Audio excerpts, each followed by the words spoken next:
All right, let's jump right in. We are about to take a high-speed trip through one of the most chaotic and, honestly, most exciting centuries in the history of art.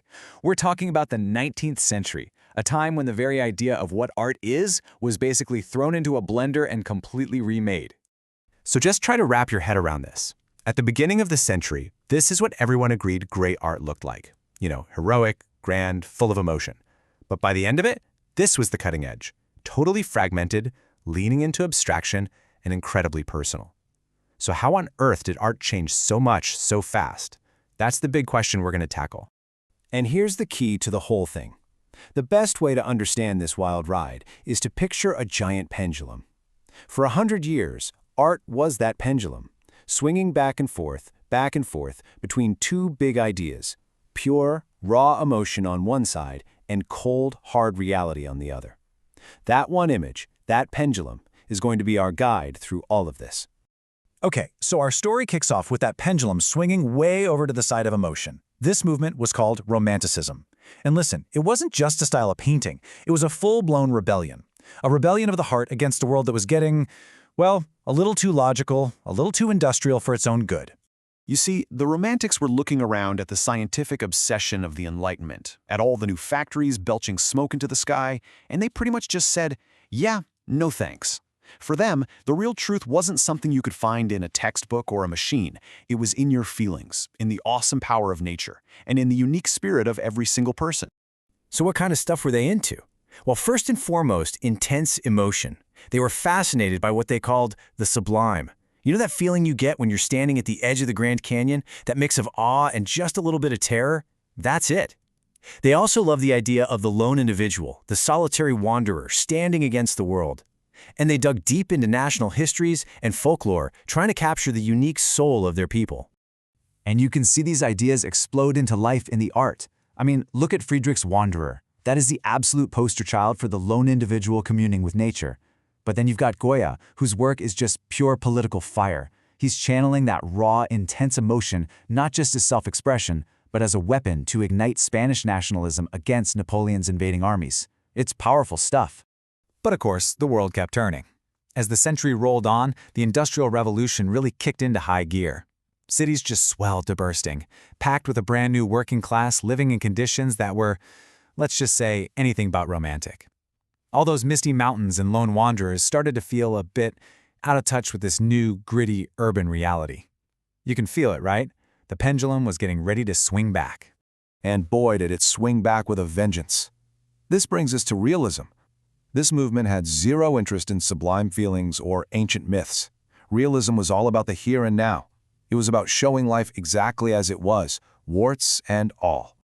This really says it all. The realists basically just ripped off the Romantics' rose-colored glasses. They wanted to be objective, almost like scientists, in how they looked at the world around them. No more filters. And this is the perfect way to see the difference. A romantic painter might show you a peasant who looks noble, almost spiritual, totally in harmony with the land.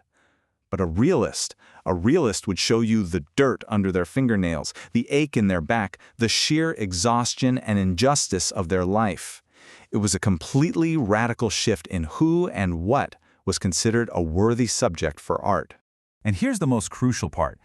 Artists like Gustave Courbet weren't just painting what they saw. They were making a huge social statement.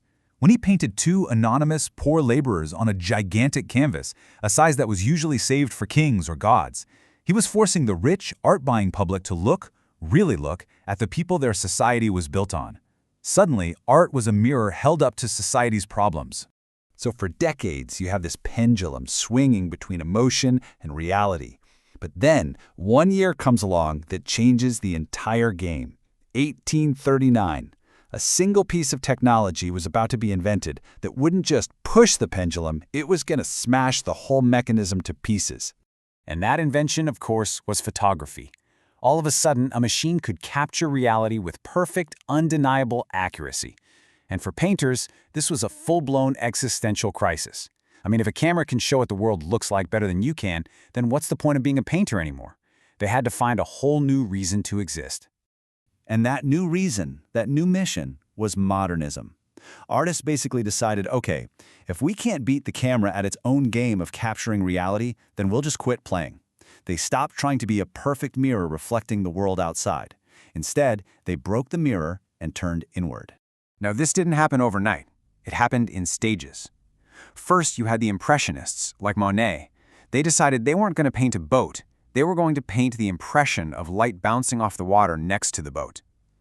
Then, the Post-Impressionists, like Van Gogh, took it even further. He used wild colors and brushstrokes not to show you what a field looked like, but to show you how that field felt to him. And finally, you get the Cubists, like Picasso, who just smashed the mirror into a million pieces, showing you a person or an object from every single angle all at once. And that is the absolute core of this entire shift. The game had changed completely. Art wasn't about objective representation anymore, it was about subjective expression. It was less about what the artist saw with their eyes and all about what they felt in their mind and their soul. So let's pull back for a second and just take in this incredible 100-year journey and think about what it all means for us right here, right now. Think about it. In just 3 generations, art completely transformed. It began as this grand, polished mirror reflecting a nation's pride and stories. Then, it became a sharp, critical mirror reflecting society's biggest flaws. And finally, after photography came along, that mirror shattered, and each and every shard became its own little window, reflecting the unique, personal inner world of the artist. Which brings us to one last big question for you. The art of the 19th century tells us this epic story of nationalism, of industry, and of the individual breaking free. So what about today? When you look at the art being made right now, the memes, the digital art, the performance pieces, the whole shebang, what story is it telling about our chaotic, super connected, and constantly changing world? What are future generations going to see when they look in our mirror?